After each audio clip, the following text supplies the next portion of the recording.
the mummy unveiled. In the shifting sands of ancient deserts, beneath monuments that have withstood millennia, they wait, wrapped in yellowed bandages, sealed in tombs of stone and secrecy, preserved through arts both sacred and forbidden. Neither truly dead nor alive, they exist in a twilight state that defies nature itself. I speak of the mummy, perhaps humanity's oldest and most deliberate defiance against death's finality. Unlike ghosts that fade or vampires that must feed, the mummy endures, patient, unchanging, eternal. Its very existence represents our most ancient fear, not of death itself, but of being forgotten. The word mummy derives from the Persian mummia, meaning bitumen, a natural substance once thought to be used in the preservation process. But this clinical term barely scratches the surface of what these beings truly represent. The ancient Egyptians called their preserved dead Sa, the noble, the illuminated one. They weren't creating monsters, they were crafting vessels for the soul's continued journey. For them, the preserved body was essential for the afterlife, a home to which the Ka, or life force, could return. The heart remained in place while other organs were removed, preserved separately in canopic jars. The brain, considered unimportant, was extracted through the nasal cavity and discarded. The body was then dehydrated with natron salt for 70 days before being wrapped in hundreds of yards of linen, each layer inscribed with protective spells from the Book of the Dead. Amulets were placed between the wrappings, the scarab over the heart, the ankh symbolizing life, the eye of Horus for protection.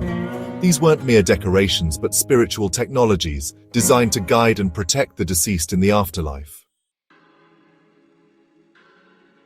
What transforms this sacred vessel into the shambling horror of our nightmares?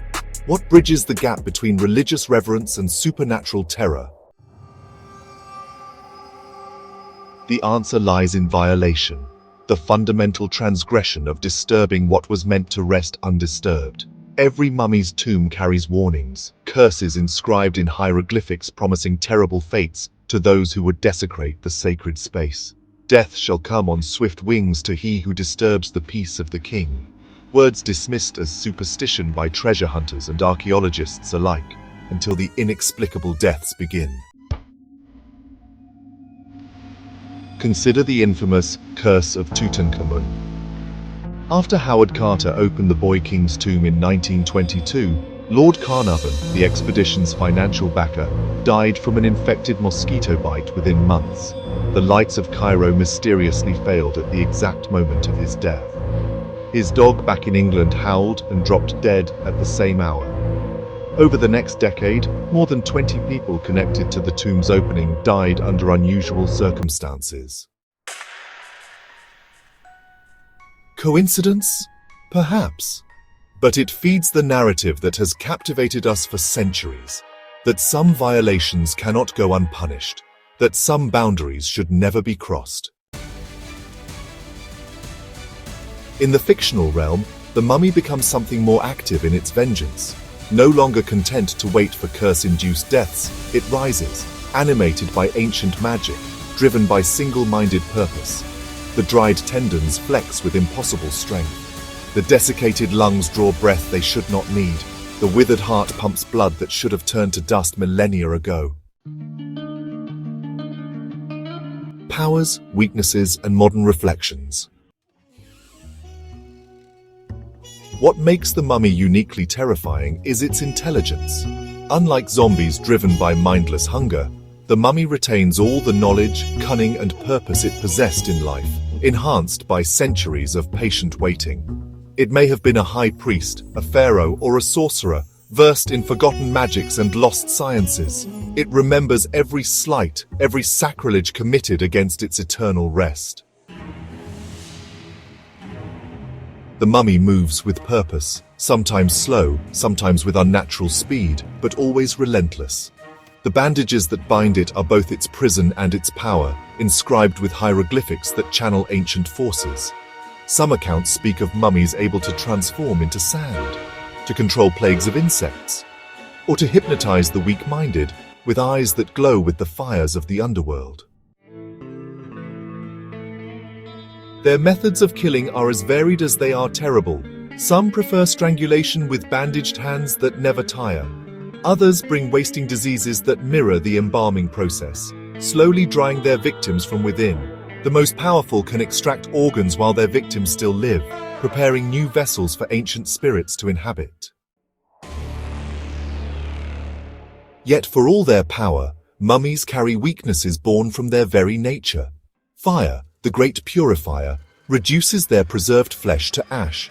Sacred texts can bind them or send them back to eternal sleep, and their single-minded focus on vengeance can be manipulated by the clever. What's perhaps most unsettling about the mummy is how it reflects our own conflicted relationship with mortality.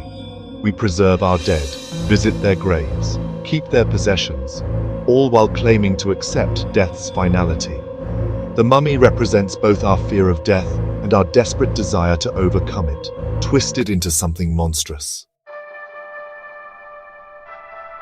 Modern science has revealed the true faces of ancient mummies through CT scans and facial reconstruction. We can now look upon the actual features of people who lived thousands of years ago. Ramesses the Great, Hatshepsut, Tutankhamun. This technology strips away some of the mystery, reminding us that beneath the wrappings were simply humans, preserved by extraordinary means. Yet the mythic power of the mummy persists. In an age of digital impermanence, where even our memories are stored in ephemeral clouds, the mummy represents something that endures beyond all reasonable expectation, a physical defiance of time itself. So the next time you visit a museum and stand before a glass case containing these ancient remains, look closely. That slight rise of the chest might just be a trick of the light. The subtle shift of position between visits might just be your imagination. The whispered curse in a language dead for millennia might just be the ventilation system. But as you turn to leave, you might feel ancient eyes following your departure. Patient eyes that have watched empires rise and fall, eyes that will continue watching long after you have returned to dust. For some things were never meant to die, and some deaths are merely the beginning of a much longer story.